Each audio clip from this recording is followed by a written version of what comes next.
raja ngakan mau ya piman kapor kajinggi jong akayay ringkat kum kajing rai hadonut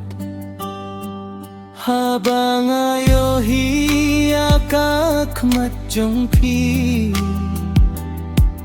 kamen sim kapu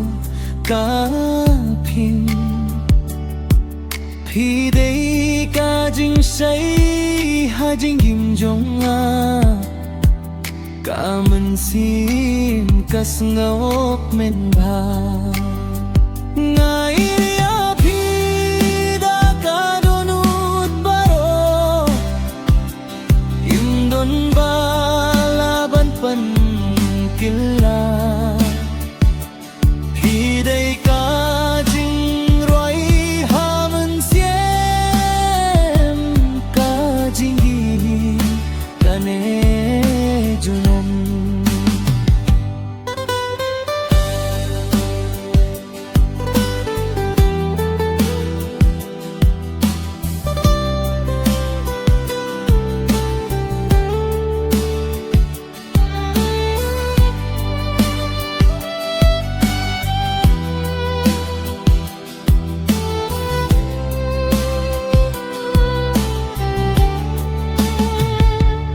man kasenggi bad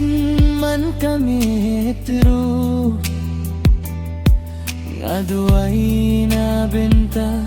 jungpi baka jinggit kan yai ne kum ka umben jurga watla kalai beju ngan bat